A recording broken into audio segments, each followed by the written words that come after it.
السلام علیکم ورحمۃ اللہ وبرکاتہ۔ ایک بھائی سوال کرتے ہیں، ہم نے سنا ہے کہ نماز میں تعدیل ارکان واجب ہیں، تو یہ تعدیل ارکان کیا ہوتے ہیں؟ بہت ہی اہم بات پوچھی ہے۔ تو سنیں، بہت سارے لوگوں کو دیکھا جاتا ہے کہ بڑی جلدی کے ساتھ وہ نماز پڑھتے ہیں، یعنی بہت ہی تیزی کے ساتھ وہ نماز پڑھ رہے ہوتے ہیں، نہ ان کا رکوع صحیح ادا ہوتا ہے، نہ ہی سجدہ ٹھیک طریقے سے کر پاتے ہیں۔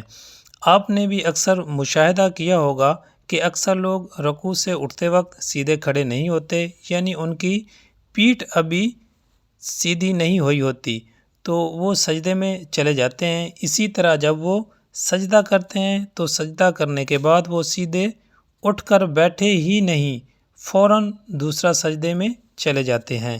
تو یہ بالکل غلط طریقہ ہے۔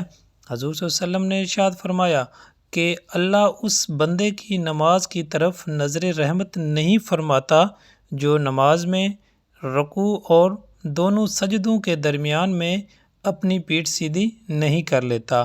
تو ہر ایک رکن کو بڑے اطمینان اور ٹھہر ٹھہر کر ادا کرنے کو تعدیل ارکان کہتے ہیں۔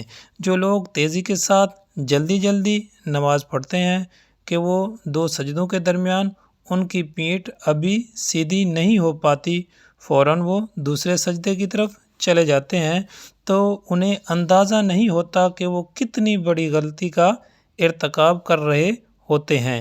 یہاں ایک بات دھیان میں رکھ لیں کہ فقہاء کرام نے لکھا ہے کہ دو سجدوں کے درمیان جو جلسہ کرتے ہیں اس میں ایک مرتبہ سبحان اللہ کہنے کی مقدار سیدھا بیٹھنا واجب ہے۔ اگر کوئی شخص نماز کے واجبات میں سے کوئی واجب جان بوجھ کر چھوڑ دے تو اس کی نماز ہی نہیں ہوتی۔ اس لیے جب نماز پڑھیں تو ہر ایک رکن کو بڑے اطمینان کے ساتھ ادا کریں، خصوصاً رکوع سے اٹھنا اور دو سجدوں کے درمیان بیٹھنا ہے۔ اس میں کم از کم ایک مرتبہ سبحان اللہ کہنے کی مقدار کے برابر ٹھہرنا اور بیٹھنا واجب ہے۔ اس بات کا دھیان ضرور رکھیں۔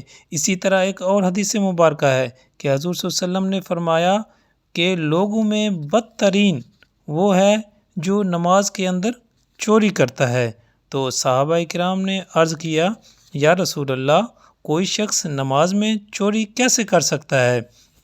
تو ارشاد فرمایا کہ رکوع اور سجدہ صحیح طریقے سے ادا نہ کرنا یہ نماز میں چوری کرنا ہے۔ اس لیے بڑے اطمینان اور صحیح طریقے سے رکوع اور سجدہ اور پھر ہر رکن کو ادا کریں، اور رکوع کرنے کے بعد اطمینان کے ساتھ کھڑے ہوں، پیٹھ بالکل سیدھی ہونی چاہیے، اس کے بعد پھر دوسرے سجدے کی طرف جائیں۔ امید ہے تعدیل ارکان کی آپ کو سمجھ لگ گئی ہوگی۔ اللہ کریم عمل کرنے کی توفیق عطا فرمائے، آمین۔